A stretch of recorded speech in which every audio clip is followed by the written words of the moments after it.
that's when the real test is. But yeah, really glad I went. Really good atmosphere. And one thing that slightly worries me is in the back of my head on that whole trip, I was thinking to myself, when's the next time I might be doing this? Obviously, we don't know yet if we're going to be in the quarterfinals. We don't know yet if we're going to even qualify for any form of European competition next season. Yeah, it's true. So there's that small kind of part of me that felt like this could be the last time I do a Chelsea European away trip for the next year or two. So I really tried to make the most out of it. Yeah, it's a good point. You know, you don't think when you go to these kind of, experience these kind of games that it's going to be the last time you might do it in a season or two. But the way that we're looking at the moment, like you said, we might miss out on European football altogether, which in my opinion wouldn't be a bad thing. But yeah, I mean, it looked amazing. I thought, you tend to stick Chelsea and away fans with just trouble. And I don't think it was, from what I can gather, there wasn't much trouble over there. And like you said, for the Dortmund fans or the officials in Dortmund to allow both sets of fans out the stadium at the same time and into the stadium, it tells you that there's a lot of respect over there from the fans. The fact that you can drink beer on the, outside of the concourse tells you a lot. That's still something that you're banned to do that over here. So it tells you a lot about the respect and the trust in the fans as well, to be able to just behave themselves as grown, adults and kids as well, obviously, if they go. But just in terms of the experience, I think it's something that you got to take in and appreciate it, because like you said, it doesn't always come around often. I know it's a bucket list sort of stuff for me as well to go to Dortmund. It's just one of those stadiums. I think it feels very hostile as an away fan, I'd imagine, to be in there, especially when like Dortmund score. You can imagine that 12-man sort of feeling is just always, on top of you as well. So, yeah, I mean, good that you got over there. Talk to me about the performance, because I've sort of had my say on it already. But what did you think about how we set up, how the game started, and just talk to me mainly about the first half, because I think that was for me where we've done a lot of our groundwork to try and do something early on in that game. Yeah, I felt like the first half we were in control. I really thought we had the best chances. The two Felix chances for me really stood out. Obviously, the first one, he's got to put that on target. He skies it over the bar. He's just got to put that on target. We know how good of a player Felix is. I think maybe that just wasn't his day on Wednesday night, but he's just got to put that on target. And then the second one, he does everything so well. He goes around the player. He hits the ball, but he hits the crossbar. But I think both those kind of chances, he's just got to take them. And then next thing you know, we're 2-0 up going into the break. So I thought first half we were in control. I thought Reece James was brilliant. He was creating a lot of chances. He was getting around players. We didn't really see that much of Jude Bellingham and Sebastian Haller throughout that game. I didn't even realise Sebastian Haller played when he went off as a substitute. Then Chilwell, obviously, I still don't think he's 100%. I still don't think he's 100%. And one player I'd like to give another shout out to was Koulibaly. I thought he had a very solid game. He's been criticised by a fair few Chelsea fans, and I don't think he's played a game of football since the Fulham away game, because I think Badiashiel's come in after that and has played every single game as centre back. Yeah. But obviously, with Badiashiel not being in the Champions League squad, this was a big chance for Koulibaly to come back in and put in a performance. And I thought he was really solid. He was winning a lot of headers. He looked comfortable on the ball. And in the second half, very unlucky not to score as well. I think it was cleared off the line by, I think it might have been Emre Can. So yeah, quite a solid first half. But it's easy to say it's a solid first half. It's a solid performance, but there's no goals to prove it. I think that's the problem. That's what's the difference was between us and Borussia Dortmund on the night, was we needed about, I think, 10 or 12 chances. I don't know how many of them were target, but we didn't score a single one. Dortmund had 2 chances on target and they scored one of those chances. It just goes to show you the difference. We're not clinical enough. I don't know if the finger needs to be pointed towards Kai Havertz, who again I thought had a very quiet game. I listened to your post-match review and I agree. I think it's time now to bring in Fofana, even bring Aubameyang back. I know he's not in the Champions League squad, but I think it's time now. We've had a go with Havertz as a number 9 and it just hasn't worked. And what's they got to lose now? You've got all these great players around them now: Mudryk, Enzo Fernandez, Madueke, João Felix. Bring in Aubameyang, give him another chance in the Premier League. We've got an easy fit. I don't want to say easy. Nothing's easy in the Premier League. We've got choose your words wisely. Yeah, we've got a winnable fixture. I'll put it like that. Yeah. Tomorrow at 3 p.m. and I think that's the perfect game to bring back Aubameyang or maybe give Fofana a chance in the starting 11. But no, it's just frustrating how, like I said, we have 10 chances, can't score a single one. Same again at the game against West Ham. We dominated that game, had the most chances, only scored 1 goal. And in Dortmund, we didn't get a single goal on the night. So that's the big part of the performance that was frustrating for me. It was. I mean, I took a lot of positives from it. I'll be honest. I like you. You know, Reece James for me. Any game where Reece James doesn't come off injured for me is a bonus at the moment. So I think for him to be able to do that, and like you said, I feel at the moment though, playing a back four is restricting Reece James. It's restricting Ben Chilwell. Maybe getting forward a bit more. You know, you do lose that support in a back four as opposed to having 3 centre backs. So I think maybe not having the opportunity to get forward as much as Reece James tried and Ben Chilwell tried. I think Graham Potter potentially needs to, and we'll touch on this later, but he needs to go back to potentially what he's used to playing in terms of 3 centre backs with the wing backs as well. But I think it's what we've said on here before. You know, Kai Havertz needs, and not just to single him out, but our attackers need one. You know, they need 10 chances to create or score one. And in these kind of games, especially knockout football, you haven't got the luxury of being able to slide the ball over the bar or not get it on target. You've got to put it in the back of the net, because it's not, you know, you can't draw the game and then hope for the best in the return level. You can't lose it and then hope that, you know, you go to Stamford Bridge and outscore your opponents. I just think we just, like you said to me, you know, WhatsApp, I think we haven't scored, you know, 2 goals since the 27th of December. Say 2 goals in a game, 1 competitive game. So I think that tells you a lot. You know, 2 wins in, I think 14 is it's poor. But you know, Dortmund were there for the taking. I think Dortmund are very good in spells in the game, but they can get to them. You know, if you look at their defense, it's not the best. You know, Mudryk, I thought, started the game really well on the left, and I thought he had a good couple of. I think it was Wolf playing right back for Dortmund, and he had some really good opportunities to try and cut in, and that's what he seems to want to do: cut in and try and make something happen in the box. But you know, Kai Havertz, I agree with you 100%.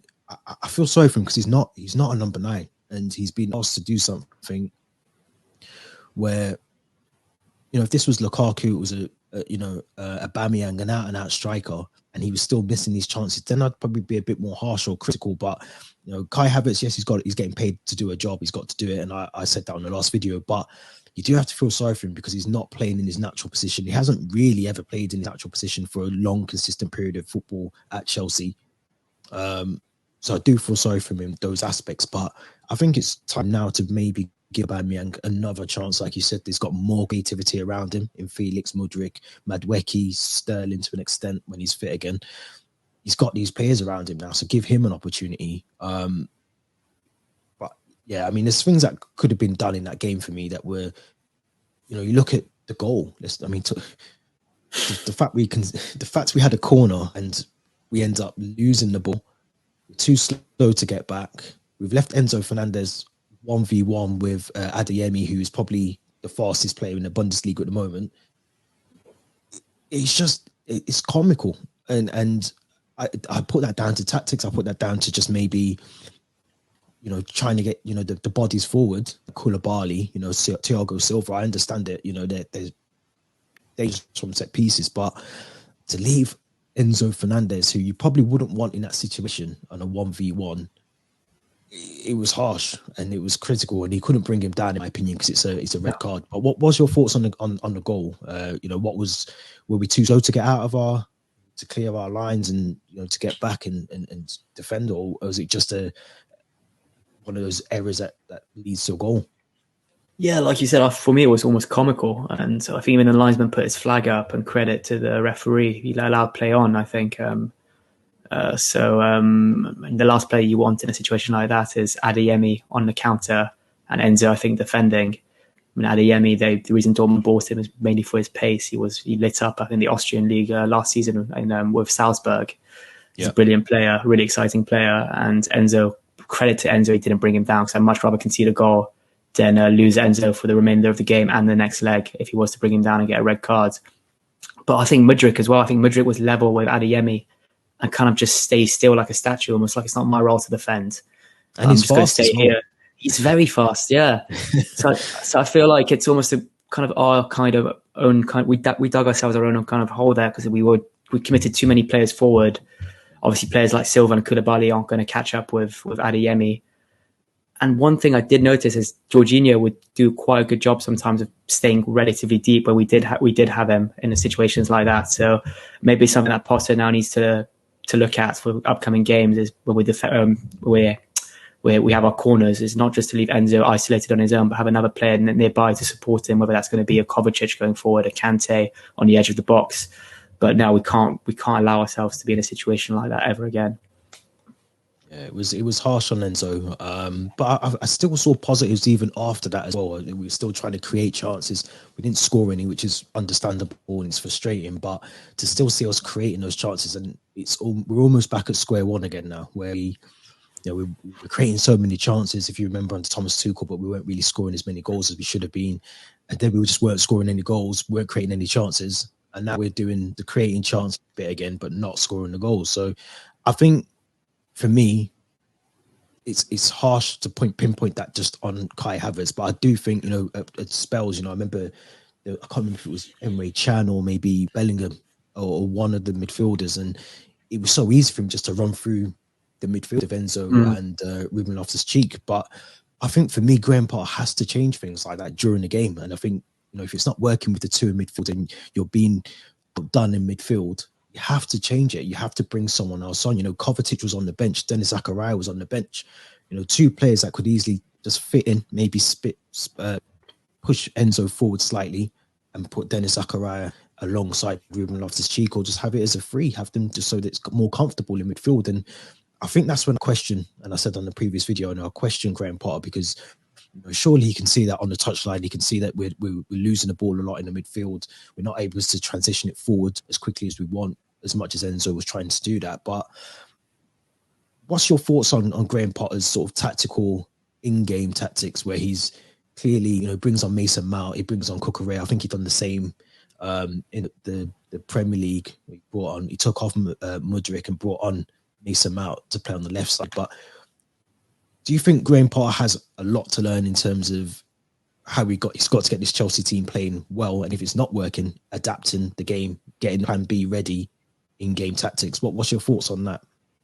Yeah, I think it's something which is great. We haven't really seen enough of with Graham Potter so far. We see it so often dating back to the Antonio Conte seasons and even Thomas Tuchel, changing formations midway through games at halftime, making substitutions that can have a change on a game. And we didn't see that on Wednesday night. We really didn't see it. But like you said, he brought on Mason Mount, who had very little impact on the game. He brought on Cucurella, which I get. That's because Ben Chilwell was still carrying that injury potentially, and he's on the race to recover. But why not bring a Zakaria on? Why not bring a Mateo Kovacic on? These are good players, really good players with experience, Champions League experience. And if they're fit enough to be on the bench, for me, that means they're fit enough to play a part in the game. And for me, just making two substitutions only in a Champions League round of 16 tie is a bit embarrassing. It's terrible. It just shows a bit of what's your kind of game plan here. Why do you think you're happy just having this kind of us dominating all the play, but not taking our chances? And I kept nudging the people next to me, being like, let him bring on a Kovacic, let him bring on a Zakaria, let him bring on a Chukwuemeka even. I think these are players that could have had a big impact in midfield. And like you said, they could slot next to a Loftus-Cheek or Enzo and allow one of the other two players to play slightly forward, because Enzo was getting forward and he wasn't scared to shoot. And we saw that with his kind of, I think it was in the last couple of minutes of the game, that curling shots that the keeper saved. And he's got that in his locker. So I think if we're able to push Fernandes a bit higher up the pitch, he'll be able to support those attacking players a lot more and also have a crack on goal as well. And I really hope Potter learns from that, because, like I said, I still want to back him. I still will back him. But I don't think he's the right man when it comes to these Champions League knockout ties. And haven't really seen a proper game plan, at least in that first 90 minutes. It's interesting, because I think you got to back the manager. He's the manager, and I get that. But I just don't see, when I watch the games, and even I expected a bit more from Chelsea against Dortmund, but I just don't see what the plan is. And like I said, isn't for me a plan B. There isn't something where, maybe even changing it to, I don't know, I think he should have started that game maybe as a 3 centre backs and allowing Reece James a bit more luxury and Chilwell to go forward.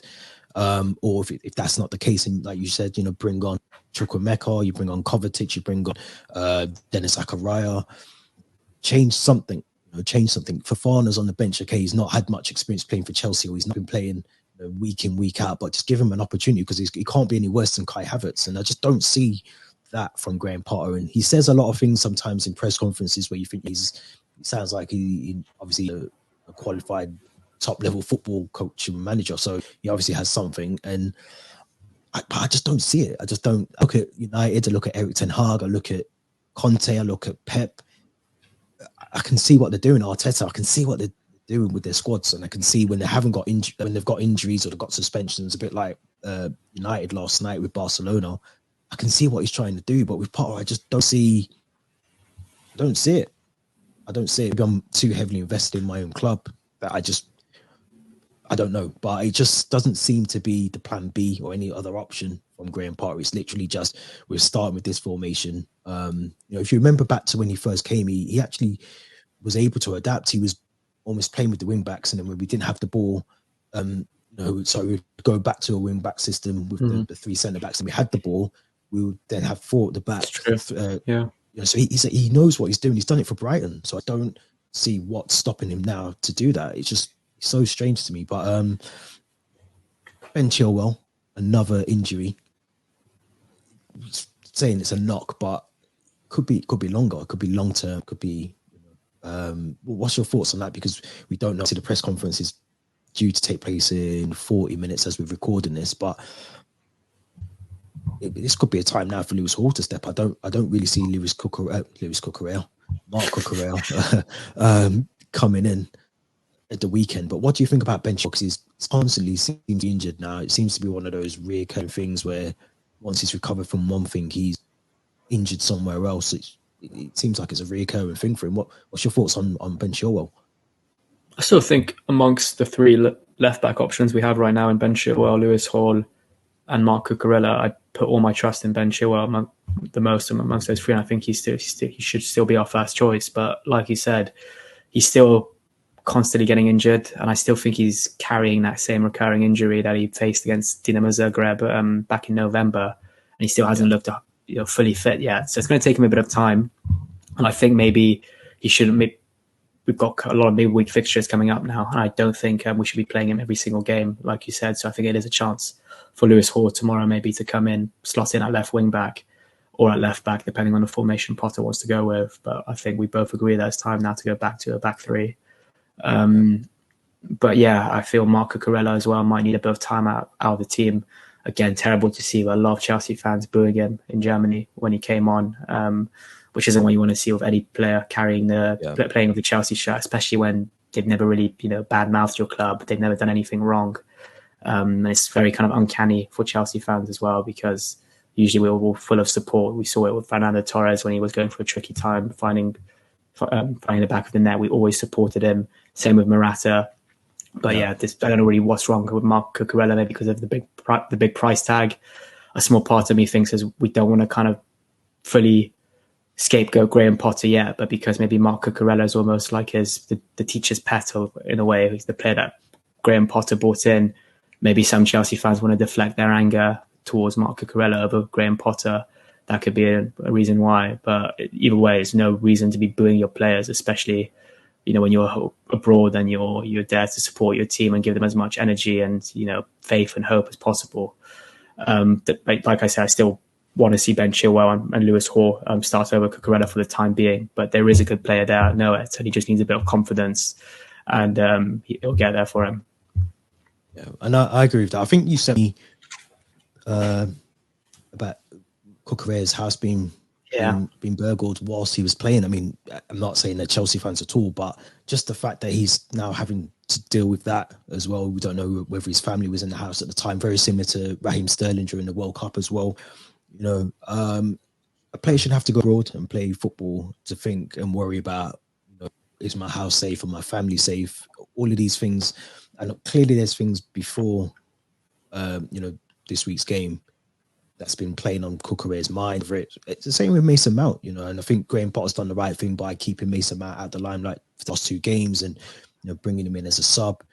And I think Cucurella has to have the same treatment as well as Koulibaly. You know, we've seen with Koulibaly when he's been out of the team, Badia Shills come in and replaced him, and Koulibaly came back into the team against Dortmund and actually put in a really good performance. So I think there's positives from taking players out of the limelight, and you know, I think Cucurella is one of them at the moment where it just needs to be managed correctly, I think, and just give him the game time that he needs. And you know, Chelsea fans booing their own is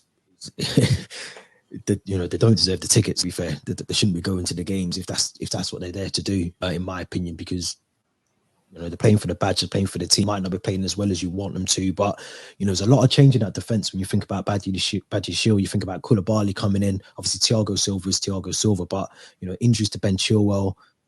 It's a lot to factor in, and the pressures are high, you know, in that position because you know, I always feel like as a defender, the scrutiny of if your team concede a goal is always on your defense. It's never because it's never on your, you know, your midfields really. It's always your goalkeeper, your defender. So those positions are always heightened in terms of, you know, are you responsible for the goal or should you have done better? So, yeah, I think it's harsh on him, 100%. You know, has a double, but we have to give him the time. We have to give him the time just as much as we did for other players in the team, like you mentioned, Torres and Morata. But Ian Maatsen, good player. We forgot to talk about last week, and you reminded me after we recorded. But give me thoughts on him because I feel like he's someone who has a massive role play at the club, doing very, very well on loan at the moment. What's your thoughts on him, and how would he fit into our team next season as well?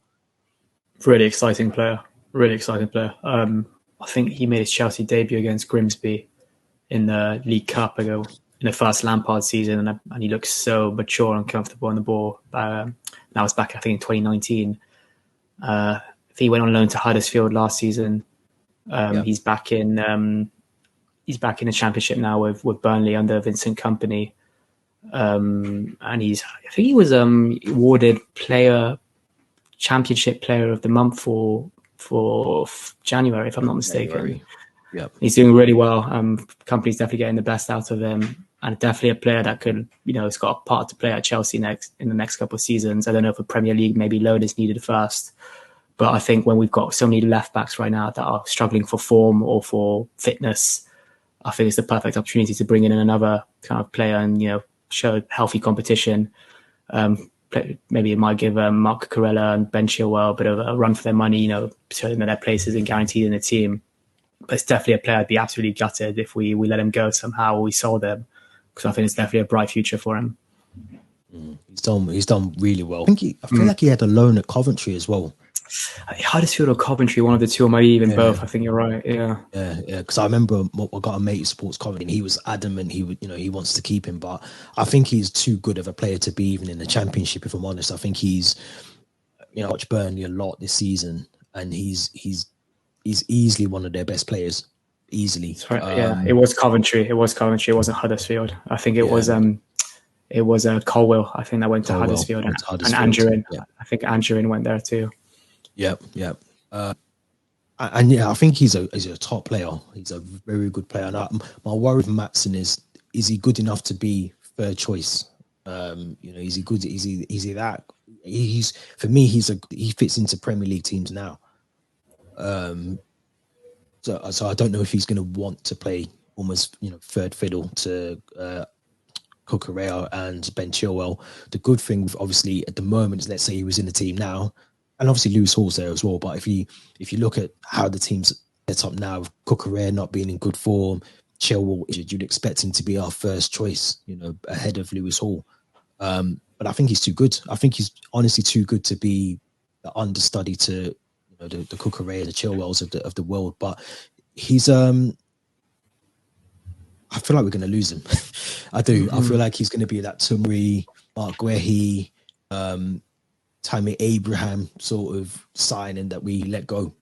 I really do. I think he's going to be, you know, he's too good to be loaned out, in my opinion. But it'd be a shame to lose him 100%. I really do. I think he's. I mean, do you see him going? Could you see him leaving? Do you think he's? I mean, I think he could fit into a Premier League team, but I don't know what you think. Yeah, like you said, I wouldn't surprise me if we sold him to another Premier League team or even permanently maybe to Burnley should they get promoted. And because he's too good to play third fiddle to Cucurella and Chilwell, and I think because we invested so much money in those first two players, I think we're going to at least give them a bit of hope and faith in the next season or two, which is a shame really because if you base it on merit and form, I feel like Maatsen should be starting over them. And this is a player as well that is assisting and scoring a lot as well in the Championship right now, so he knows where to find the back of the net. And when, for me, left wing backs now need to be able to have that kind of attacking, intent to their play. And we haven't seen that with Cucurella so far. So I think it's definitely a player that I want to see play a part at Chelsea, but I wouldn't be surprised either if we sold him. And also he's viewed a few of our Instagram stories maybe he's a regular on our Instagram page as well. So we'll have to keep spreading some positive messages about him. So he stays. On the podcast. Yeah. That's what we need. If you're listening, Ian, we'd love to get you on. 100%. Let's talk about Malo Gusto, who it was come out today that I think he's out for 10 weeks. He's returned back from Lyon, back at Cobham, while he's, assessing his injury and recovering from that as well. But I think someone told, it might have been you or someone else told me that he's not got the best record already his age in terms of injuries. And is this another one where we're buying someone who we hope is going to be, able to slot in for Reece James if he's ever injured? But is he going to be in the treatment room with Reece James more than he is on the pitch? It's quite a worrying thing already when you're out for this period of time. But what's your thoughts on the injury? I mean, it's obviously that isn't going to concern us this season, but 10 weeks is a long time, and I can't remember if I've made this up, but I'm pretty sure he's got not the best injury record so far. But what's your thoughts on Malo Gusto so far, playing, in the French league, but going forward in next season? Is this something we need to be concerned about as well? Yeah, it's a real shame. 8 to 10 weeks, I think, is when the injury is meant to recover, and that he could have easily have played his last game for Olympique Lyon now. I don't think we'll see him again at Lyon because he's back at Cobham now, recovering, getting his treatment done. And just for his own development, he needed to play I think he needed that extra 6 months of football before being ready to come back to Chelsea. And I'm not sure yet if Lyon are still competing in the Conference or Europa League or where they are in the Ligue 1 table. But it's a shame for them as well because he seems like a real good player. And part of the agreement in January was, okay, we'll sell him to Chelsea, but we get to keep him for another 6 months. Am I concerned about his injury record? I hope not. I hope he's not another one like James, Chilwell, Wesley Fofana that just spends more time in the treatment room than actually on the pitch, because that really is the last thing we need right now. But I think only time will tell with that. And I really hope maybe our physios and our medical staff can, give him the treatment he needs between now and May. So he's ready for pre-season at least.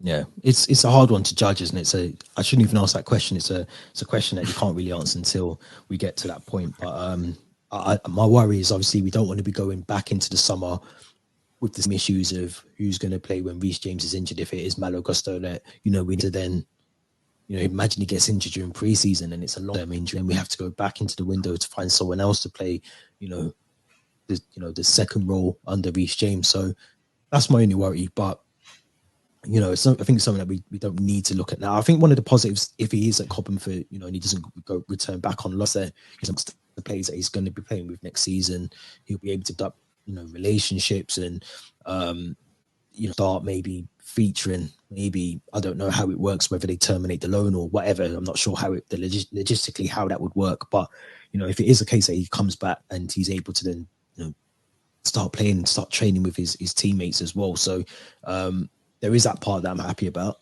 But at the same time as well, you say, it is a bit harsh on Lyon, who agreed to the deal to Chelsea with the fact that they would have him back for the rest of the season. It is a bit harsh on them, but I suppose in this selfish kind of aspect, we have to look at it. It's a positive for us, but my worry is if we end up again having to go back into the window for another right back, it doesn't look, but we'll have to see. I mean, it's hard to pinpoint all those at this point in the season. But let's move to Saturday, 3 p.m.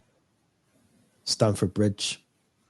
This is Groundhog Day, but this is a must-win game for us. I think we have to beat them, especially off the back of the way we played against Dortmund in the week. I think there were some positives to take, but as you said about the chances. But what's your thoughts going into a game where teams also pick points now? Obviously, looking at Liverpool and teams above us, they're picking up points as well. So, what's your thoughts on this game against Southampton at the Bridge? I mean, we say this so much on this podcast, but it is a must-win. Really is a must-win. You look at Southampton's form. You look at what's happened in the last week with them sacking Nathan Jones, their manager. They're going into the game tomorrow without a manager. There's talks of Jesse Marsch taking over, but that won't happen before tomorrow. And I think he even turned down the 6-month contract they gave him. So you don't know if it's going to work in our favour or not, them not having a manager, or them, had they stuck with Nathan Jones for another week. But it's absolutely must-win game. I think they beat us back in August in the reverse fixture at St. Mary's. I don't think they've won many games since then. They're definitely amongst the bottom three right now. They're at the bottom. Rock bottom, exactly, 20th. I think I'd be very surprised, given the times I have watched them or seen highlights of their performances, if they actually make it out of that relegation zone. Because for me, they've been one of the worst performing Premier League teams this season. This might come back to bite me, what I'm saying right now. But yeah, in all fairness, they made a couple good signings. I think in January they bought Orsic, the Croatian from Dinamo Zagreb, who good player. I think he's the one who scored against us in the Champions League earlier this season, and he scored a few against Tottenham, I think, when they played them in the Europa League. So he's a good player, good experience, Croatian winger or striker, I think he is. But yeah, nevertheless, it's one of those games I think we've got to win. We would have built a bit of confidence despite the result. I think, like you said, a lot of positives from that performance on Wednesday. I think also a type of fixture maybe to rest a couple of players that have played a lot of football, potentially. Talking about maybe, do you risk resting Silva, but maybe, like we said, Ben Chilwell, maybe bring him out of the team, bring in Cucurella or Lewis Hall, bring in maybe Carney Chukwuemeka. I think it's a good game for him to, start and feature from the off. But like I said, it's a must win. It's a must win. If we can't beat Southampton at home, I'm seriously starting to question where this season is going or where this vision and project is going. Because and I think there's a pattern as well. Is we win one game, we draw, lose the next 4. We win one game, we draw, lose the next 4, and it's been like that now. And I think this is the game now we need to win, because I think we haven't won since Palace, which was 5 games ago. So I think this is the one now. I'm hoping to see that little green W next to it. the little things in life. The little things in life, exactly. Yeah. I mean, I'm not confident at all, and I feel like these are the games where you see. I mean, you've just hit the nail on the head with previous managers now gone, they're managerless. This is the ultimate team bounce back. This is where it's not just a bounce back like John Dyche at Everton. This is no manager, free reign, do what you want, smash the ball in the back of the net sort of type of game that I'm expecting from Southampton. And we don't have the best of records at home in the past couple of years in the league. I think we've probably lost, I'm going to say 1 in 6 in the league. I think maybe 2017 and 2020 or 2021 out of those 2. But we don't have the best of records. I think we've drew a couple of games against them. But this is the time when I would expect us to be able to get a result. I think we should be able to. I think let's before I say any more, let's get our lineup, predicted lineup. We've actually agreed on the lineup this week, which is a rarity, but let's get that up. I'm hoping I've got this right as well, because I was doing it whilst I was doing other things. But we've gone for a back 5 or 3 centre backs. Tell me if this is wrong, by the way, Theo, but this is what I think we've gone for. So we've gone for Kepa, goalkeeper, Reece James and Lewis Hall as the wing backs. We've gone for Badiashile, Koulibaly, Thiago Silva as our centre backs. Enzo Fernandez, Matovic in midfield with Mudryk, Felix and Madueke playing up front. Felix potentially is that almost false 9, or if you want to call it that, but this is the lineup we've gone for. Give us your thoughts on it as well before I give mine. Yeah, well, like I said, I think we spoke about maybe Dortmund being the right game to go back to a back three, simply because it allows the wing backs so much more freedom to roam up the pitch and offer their offensive support. And I think that's where Reece James really excels. So I think the wing backs make sense for this game. Back three as well. I'm looking at that back three. That's a solid back three. Bajir, Silva, who have been really solid together, and then adding Koulibaly, who, like we said, had a very solid game against Dortmund, and he may feel a bit more at ease with two quality centre-backs alongside him. Fernandes and Kovacic, I think Fernandes' position in the starting 11 is a no-brainer now. But Kovacic, if he was fit enough to make it on the bench against Dortmund, then he's fit enough to start, in my opinion. We do need that bit more experience in midfield.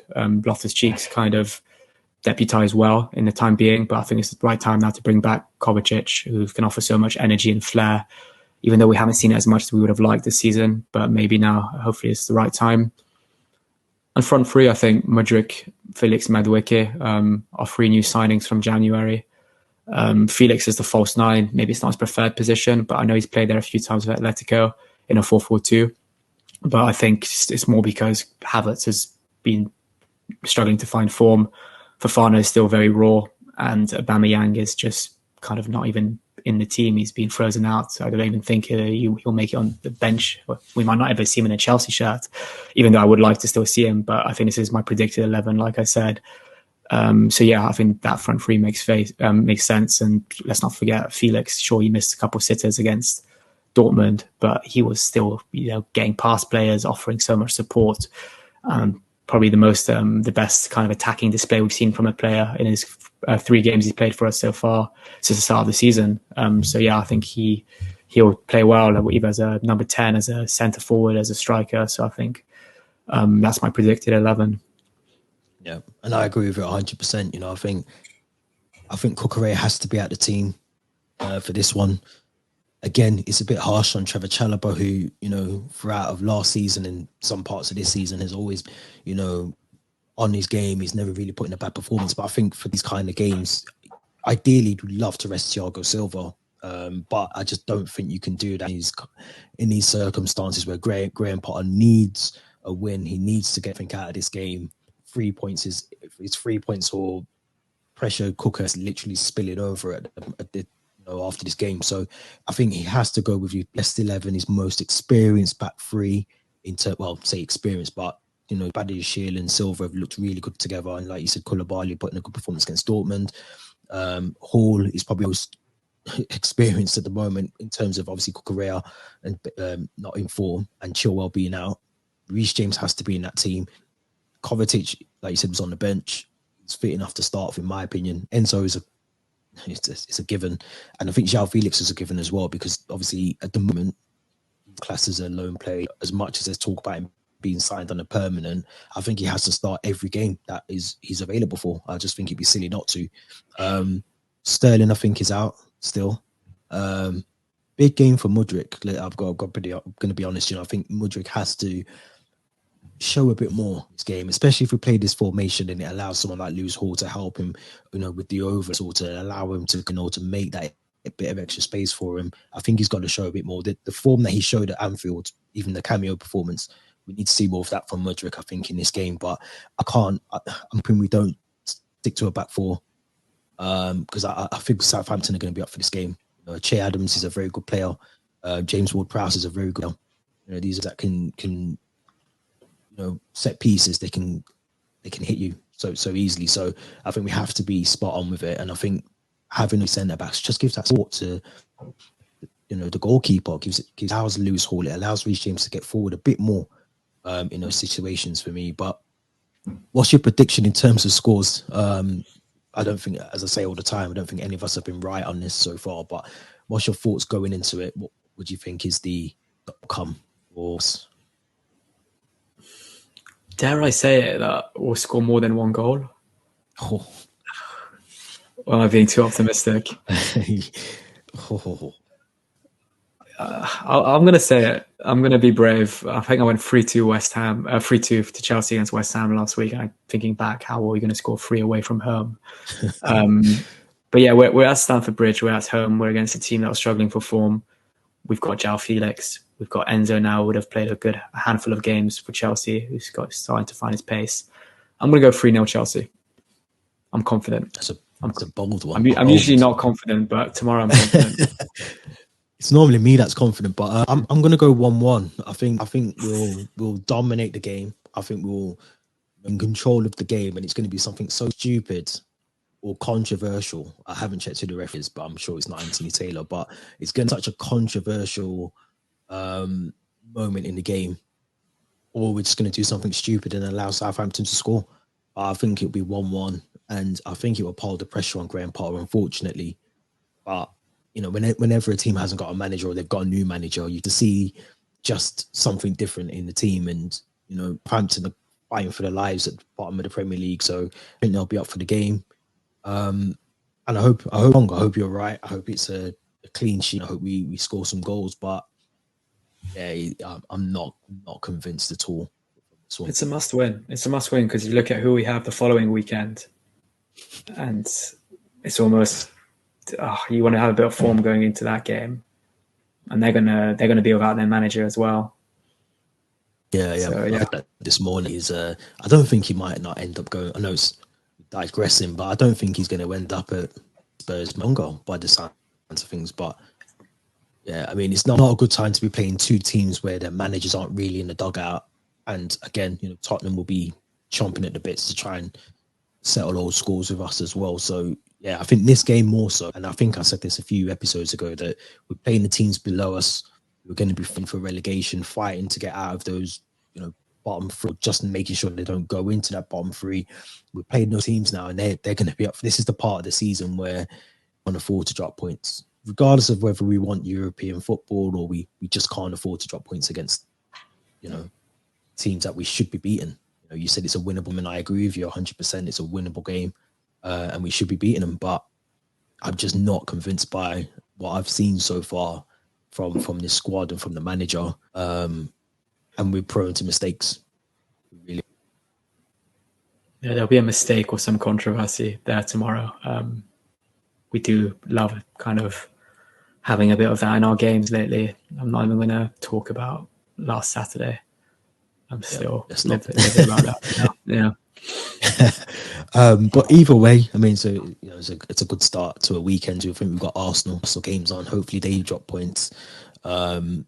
But yeah, we've got to win that game, and then we've got to, like you said, you know, we've got to then beat Tottenham and then try and progress from there. I think we need to start stringing some wins together. So hopefully that starts tomorrow, 3 p.m. for Bridge. Are you going? Have you got a ticket for the game? Yeah, I think I'm in Matthew Harding lower. So I'll give my legs a bit of a rest before kickoff to make sure that they're ready to be stood up the whole game once again. Yeah, it's fun. It's fun in the Matthew Harding. But yeah, enjoy the game anyway. I'm sure you will, regardless of what the outcome is. And yeah, if you haven't already, as I said at the start of this, make sure you go and subscribe to the channel, please. Make sure you give us a thumbs up, like the video, hit the Linktree link in the description as well. We'll take you to all our social accounts and all our previous podcast episodes as well. So too, from the shed end, Theo, as always, thank you very much for your thoughts as well. And yeah, we'll be back next week, I'm sure, either a really positive episode or a really negative episode. So make sure you join us for that one as well. Thank you very much for listening.